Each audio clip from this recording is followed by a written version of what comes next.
excuse me. Hey, it's Marin, and this is the March 2020 forecast for Cancer risings. We'll start out with the astrology for the month to see what the day-by-day transits are entailing. Then we will move towards the tarot, move towards the law of attraction and oracle deck cards, so we guide things out with some final words of advice coming through for us to navigate this month best. So starting out overall this month, there's definitely things ringing true around a long distance relationship. It doesn't necessarily have to be romantic. It could also be a long distance in terms of like age or authority, but there is a relationship being highlighted that has to do with partners out of the ordinary or further away in terms of distance, age, location, that sort of thing. So starting out on eyelashes falling in my eye. Apologies. On the 3rd, Venus and Aries square Saturn and Capricorn between your 10th and 7th houses, which does start out the month with an aspect of you trying to go after something in your career that's halted by something in your relationship. So you're wanting to achieve some sort of harmony or some sort of goal in your public image, but that is not being supported by a partnership that you're in the beginning of the month. On the 7th, Mercury conjoins Neptune in your Pisces 9th house, which signifies some dreamy communication coming through regarding foreign travel plans, higher educational goals or authority figures. Something artistic communication-wise is coming through.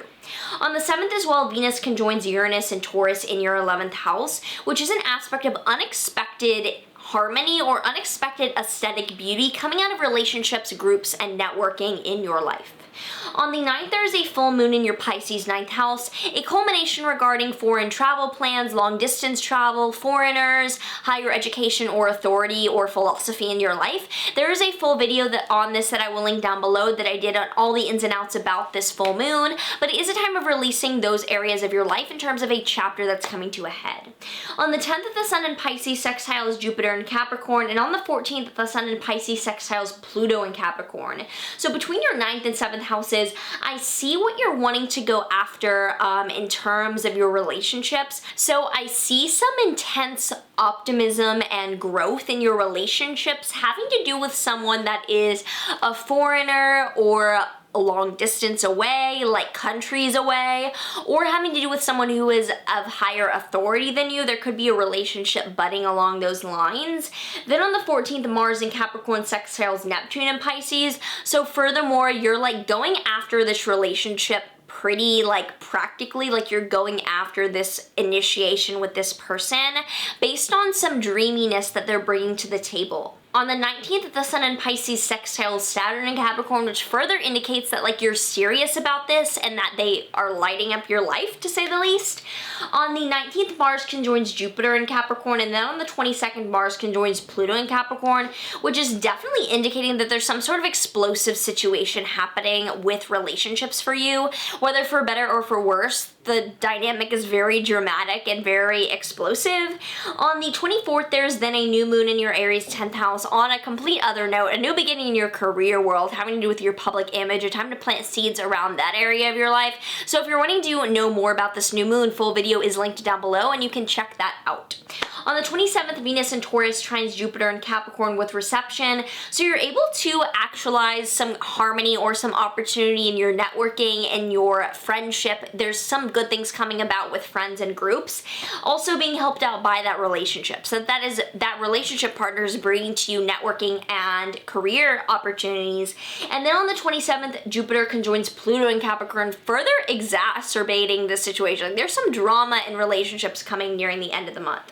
On the 28th, Venus and Taurus trines Pluto in Capricorn, which is further intensifying the amount of gravity that this relationship is holding based on even your networking and your friendships.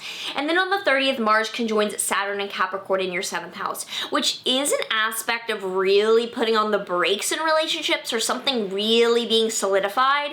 So nearing the 30th, there is like a do or die moment or some seriousness coming to light around this relationship. So it's definitely a serious time in this age gap or distance gap relationship that's taking place. Let's pull a tarot card for more insight around this. So we have the Chariot reversed. The Chariot reversed has to do with not taking care of your physical body or your like container. So I would say that this month is definitely a time to prioritize self-care amidst the movement in relationships. So for a Work Your Light Oracle deck card, what's coming through for Cancer risings for March is Star Mother. How can you mother yourself? Exactly in line with that. I think amidst all the craziness, even if it's amazing craziness with relationships and like career changes, there needs to be self-care grounding you in the midst of this upheaval. Finally, for a Law of Attraction card, we have every morning for 30 days, I will intentionally intend. If every morning for the next 30 days you begin your day by saying, I intend to see, I expect to see no matter who I am with, no matter where I am, no matter what I am doing, I intend to see that which I want to see, you will change the momentum of your life experience. So I think amidst all the upheaval and the intense momentum of this relationship, it's important to make sure that you are still setting intentions for yourself and returning back to that place of power within. So if this was helpful, do check out my private consultations down below. I would love to read for you. Also, if you are an astrologer or if you are someone interested in astrology, if you're interested in Reiki, tarot healing, spirituality in general, check out Rashi, my platform down below, which is a platform connecting spiritual practitioners with their ideal clients. It's basically a metaphysical Yelp. So if you are interested in receiving services or looking to post your services, check out Rashi down below and sign up to get in on that. So otherwise, like, subscribe, hit post notes, do all the things, and I will see you in the next video.